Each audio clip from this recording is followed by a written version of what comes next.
Some cars fail the market, some cars outlast it. The Lexus IS300 did both. It arrived with the right engine, the right platform, and the right price. Nobody bought it.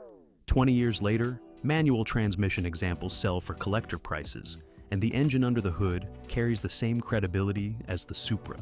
The car found its audience 2 decades after production ended. To understand why, you have to go back to 2001, when a Lexus IS300 sat on a dealer lot across the street from a BMW showroom. Same rear-wheel drive layout, same inline-six engine, same sports sedan mission. The BMW sold, the Lexus didn't. The IS300 arrived with everything the reviews said buyers wanted: a purpose-built rear-wheel drive platform, a 2.97-liter inline-six producing 215 horsepower, double wishbone rear suspension, launch price $30,995, undercutting the BMW 330e by $2,000. The technical execution was right. The market positioning was impossible.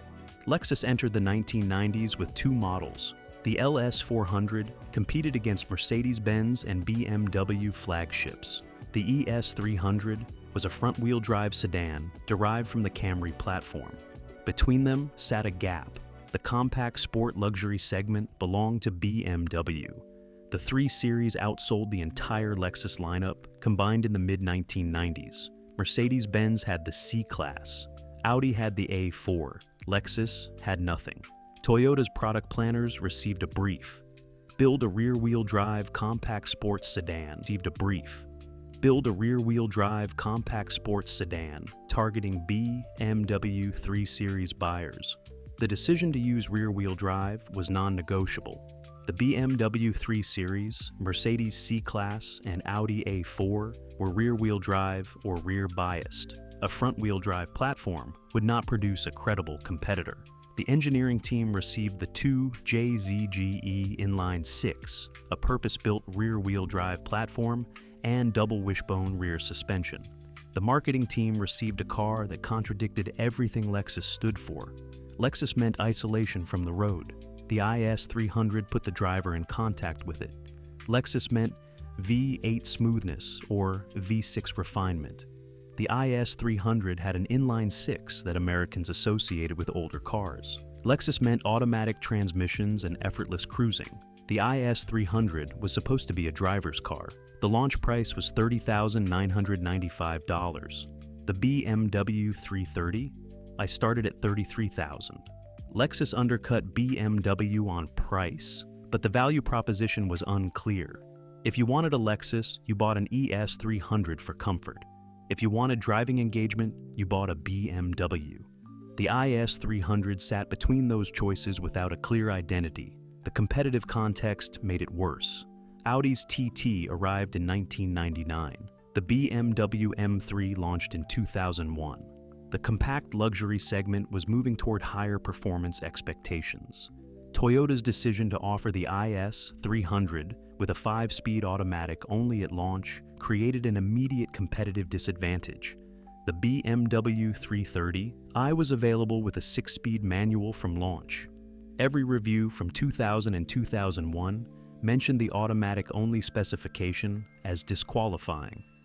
Car and Driver praised the chassis dynamics. Road and Track praised the 2 JZGE's smoothness. Both publications noted that, without a manual transmission, the car couldn't compete. The manual transmission existed. The W55 5-speed was already in Toyota's parts network before the IS300's North American launch. The decision to launch automatic only was a Lexus brand positioning choice, not an engineering limitation. Lexus buyers were expected to want automatics. The consequence was 2 years of lost credibility. The car that was supposed to fight BMW arrived without the transmission BMW buyers expected. Marketing positioned it as a Lexus, which meant comfort. Engineering built it as a sports sedan, which meant engagement. The contradiction was visible in every specification sheet and every review. The engineering was right. The positioning was impossible. The IS300 used the 2 JZGE.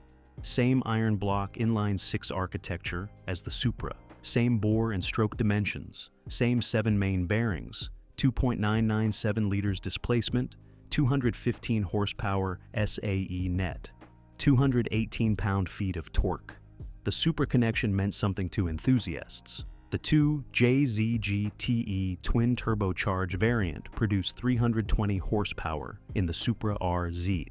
The 2JZG-E naturally aspirated variant in the IS300 shared the same block architecture, the same fundamental engineering depth, 7 main bearings in a crankshaft designed for heavy-duty continuous operation. An iron block that added weight but provided thermal stability and durability margins that aluminum blocks could not match. Buyers in 2001 did not care. American luxury meant V8 engines or V6 engines. BMW had moved to inline-sixes for balance and refinement, but the inline-six configuration was seen as old-fashioned in the American market. Mercedes-Benz used V6s in the C-Class. Audi used V6s in the A4. The inline-six was what your father's car had, not what a modern luxury sedan should have. The irony runs deeper. The 2JZG-E in the IS300 application operated at lower continuous load than in the heavier GS300. The IS300 weighed 3,255 pounds. The GS300 weighed 3,900 pounds. Same engine, 650 pounds less mass to move. Lower continuous load meant lower thermal stress on piston rings, bearings, and head gasket. The IS300's 2JZG-E was, on paper, a less stressed installation than in the more expensive GS. Toyota installed a 7-bearing crankshaft in a $31,000 car. That engineering specification is typical of heavy-duty commercial engines and flagship passenger cars, not compact entry luxury sedans. Toyota did not develop a simplified version of the 2JZG-E for the lower-priced IS300 application. The engine is identical in fundamental architecture to the unit used in the more expensive GS300. The buyer could not see this. The specification sheet listed 215 horsepower. The BMW 330. It listed 225 horsepower from 3.0 liters. The Mercedes C320 listed 215 horsepower from a V6. The numbers were comparable. The engineering depth underneath those numbers was not. The 2JZG-E required attention. Timing belt replacement at 90,000 miles. Interference design meant belt failure caused catastrophic valve to piston damage. Shim over bucket valve actuation required periodic clearance measurement. These are maintenance items that demand adherence to the service schedule, not neglect. BMW's inline-six in the 330, I used a timing chain, not a belt. No 90,000-mile replacement interval. No catastrophic failure mode if the service was deferred. The perception was that BMW's engine required less maintenance, even though the reality of long-term ownership costs told a different story. The inline-six configuration itself carried a perception problem. 6 cylinders in a line meant a longer engine bay, which meant a longer hood, which meant worse weight distribution compared to a transverse Vice 6. The reality was more complex. The 2JZG-E's longitudinal mounting placed the engine entirely behind the front axle centerline. Weight distribution was 53% front, 47% rear. The BMW 330, I was 51% front, 49% rear. The difference was measurable but not significant in real-world driving. Buyers saw an inline-six and thought old-fashioned. Enthusiasts today see 2JZG-E and think Supra. The market in 2001 did not make that connection. The Supra had been discontinued in 1998. The 2JZ name meant nothing to buyers who were not already familiar with Toyota's performance history. The powertrain was built for longevity. The transmission choice killed credibility. The IS300 launched in North America for the 2000 model year with a 5-speed automatic transmission only. No manual option, no 6-speed automatic. The A650E 5-speed from the GS430. The BMW 330i offered a 6-speed manual from day one. Every review from 2000 and 2001 mentioned the automatic-only specification. Car and Driver called it a disqualifying limitation. Road and Track noted that sports sedan buyers expected a manual option. Motor Trend praised the chassis, but questioned who would buy a sports sedan without the choice of shifting gears themselves.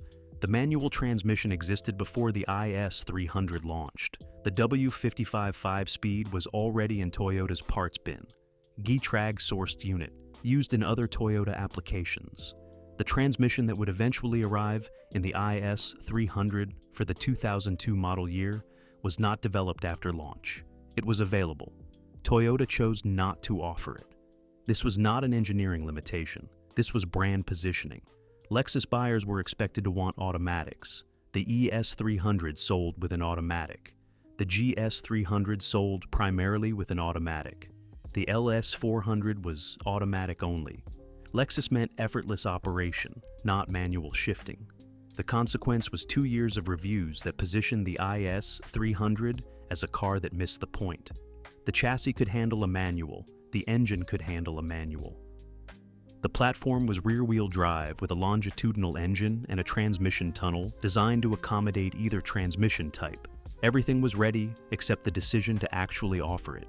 The manual finally arrived for the 2002 model year, W55 5-speed.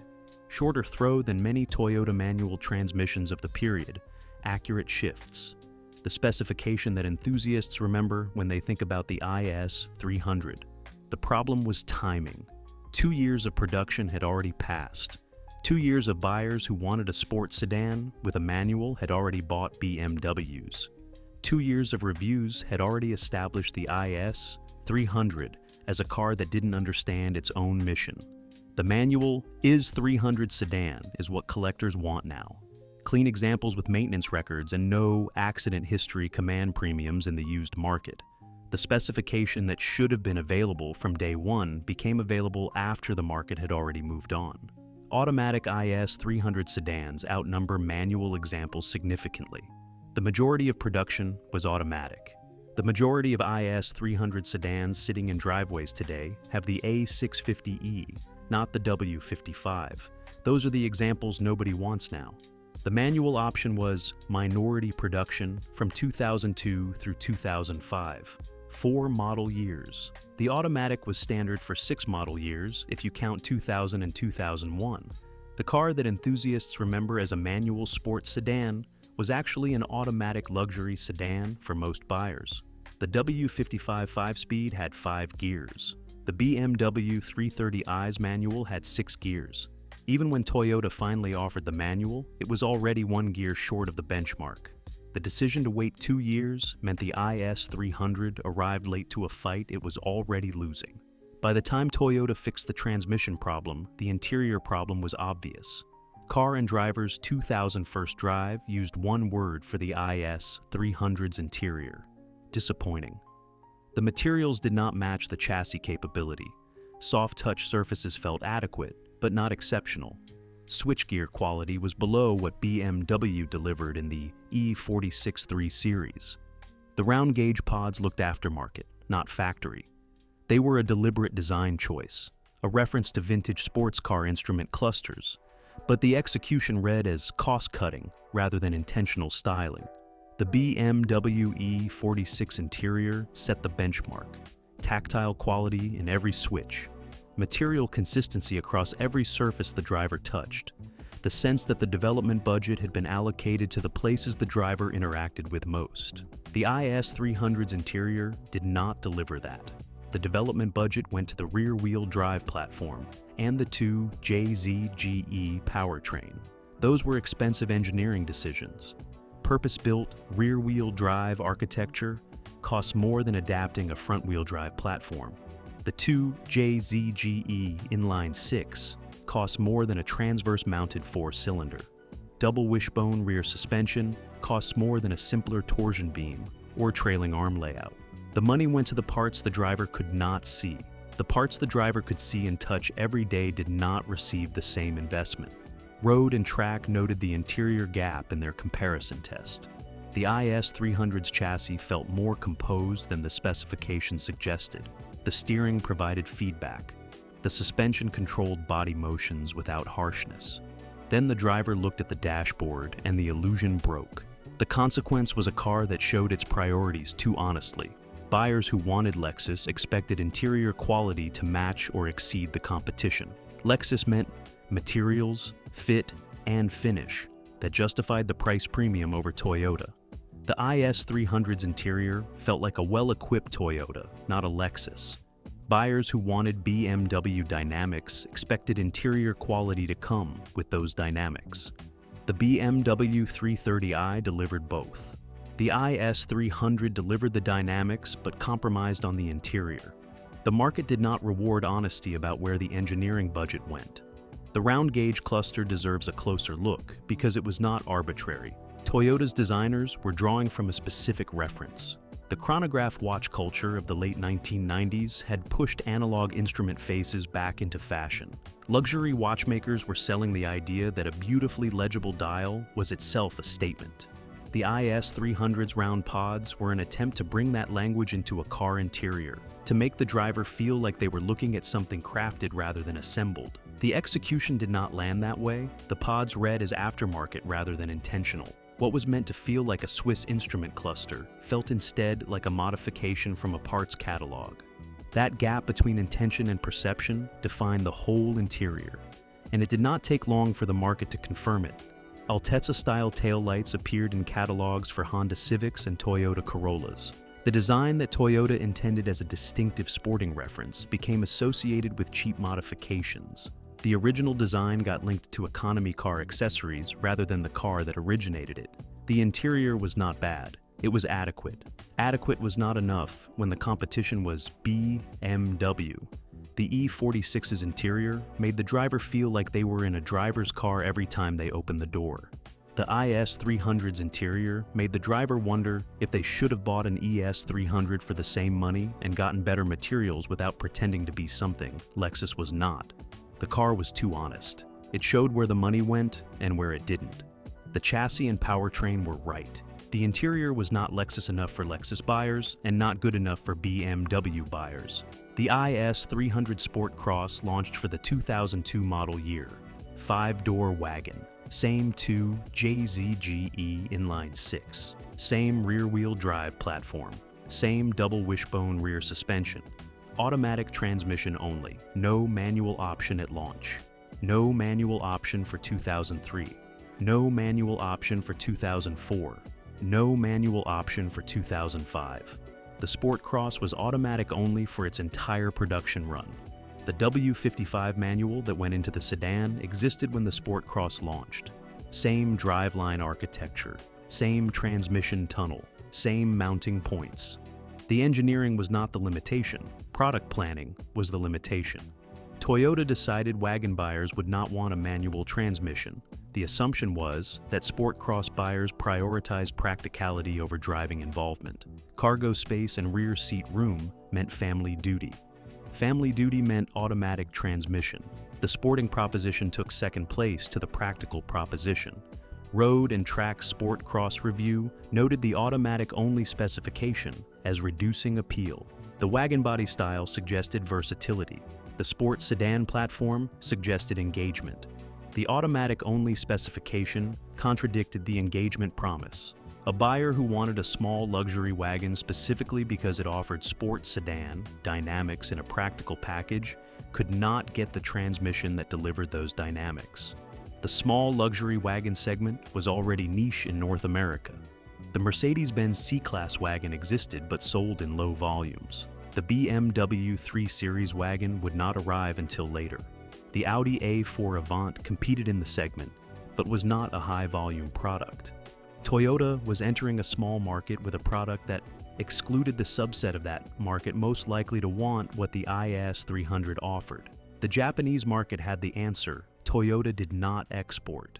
The Toyota Altezza Gita, the Sportcross's counterpart sold in Japan, offered the same body style with the high-revving 2-liter 3SGE inline-4 engine and a 6-speed manual transmission. That is the car enthusiasts describe when they explain what the Sportcross should have been. North American buyers never got it. The forbidden fruit version existed. They just could not buy it. The consequence was a vehicle positioned as a sporting wagon that could not be equipped as a driver's car. The Sportcross had the chassis, it had the engine, it had the rear-wheel drive layout. It did not have the transmission that would have made those elements matter to the buyers most interested in them. Lexus discontinued the sportcross after 2005. The second-generation IS arrived for 2006 as a sedan only. No wagon variant, no sportcross successor. The XE20 platform offered IS250 and IS350 variants with V6 engines, but the 5-door body style did not return. The irony runs through the used market today. Enthusiasts want the sportcross specifically because it is rare. Low production numbers, distinctive styling, the practicality of a wagon combined with the 2 JZGE inline-six. The automatic-only specification means it is still not what they actually want. Clean sportcross examples command premiums over equivalent sedan examples in the collector market. The rarity creates value. The automatic transmission creates hesitation. The car that nobody wanted when it was new became desirable 20 years later. But the transmission specification that killed its appeal in 2002 still limits its appeal now. Product planning assumed practicality buyers. They got nobody. The second-generation IS arrived for 2006. The XE20 platform. 2 variants, IS 250 with a 2.5-liter V6 producing 204 horsepower, IS 350 with a 3.5-liter V6 producing 306 horsepower. The 2 JZGE inline-six was gone. The iron block, 7 main bearings, the architecture that connected the IS300 to the Supra disappeared. Toyota replaced it with direct injection V6 engines, the 4 GRFSE in the IS250, the 2 GRFSE in the IS350. Both use Toyota's D4 direct injection system. Direct injection brought power and efficiency.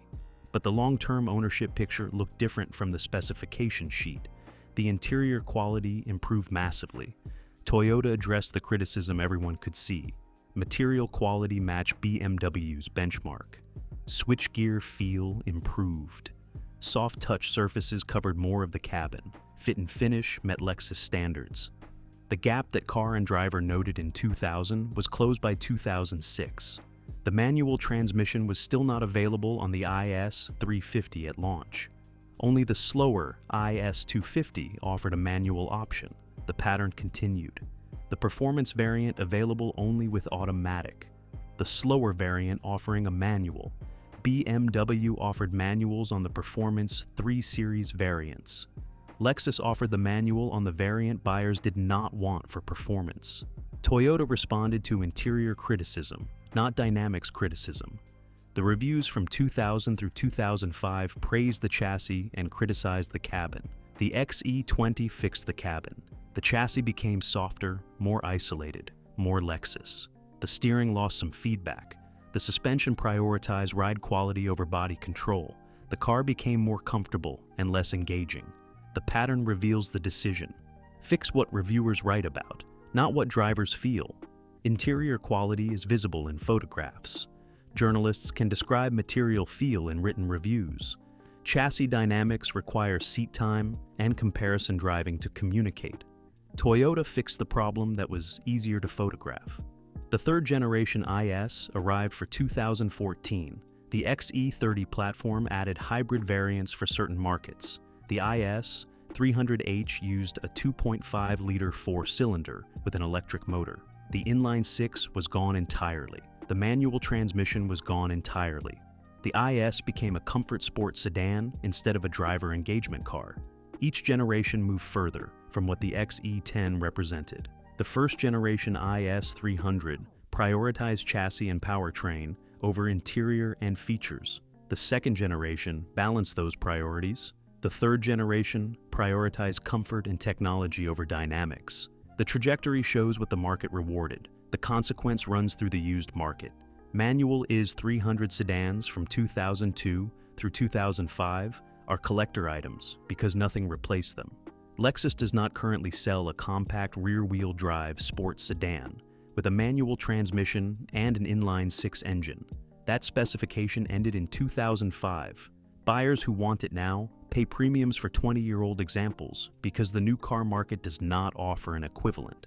The IS300 demonstrated that Toyota could build a BMW fighting sports sedan with mechanical depth to outlast competitors. The market demonstrated that technical excellence without brand narrative does not sell cars.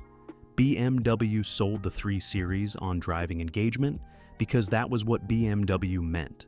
Lexus could not sell the IS300 on driving engagement because that was not what Lexus meant. Conclusion: built for the future, softened for the present. The IS300 was meant to be something different, not just a Lexus with better suspension, but proof that Toyota could engineer a sports sedan with real mechanical depth, the kind that outlasts trends and competitors. The 2 JZGE iron block, the rear-wheel drive platform, the double wishbone geometry. It was all there, but the market pushed back. Buyers expected comfort from a Lexus badge. Reviewers penalized the interior. The automatic-only launch lost 2 years of credibility that never came back. And with each generation that followed, Toyota responded to what the market was saying. Softer suspension, better materials, quieter cabin, more isolation.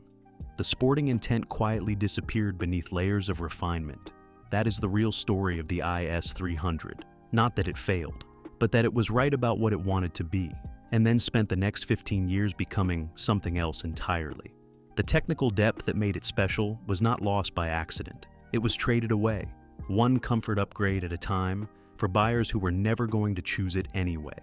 What remains now are the survivors: manual sedans with service records, sportcross wagons with low miles, cars that were ignored when new and are now collected precisely because nothing like them was ever built again under the Lexus badge. If you remember these when nobody wanted them, drop a comment below with your favorite detail about this generation. And subscribe if you appreciate the kind of engineering that the market does not always reward. If you found this video interesting, there is another one worth watching. It is about the 1996 Honda Civic, a car where the designers made visibility and connection to the road the whole point, and then watched the market slowly close that idea off. That one is up next.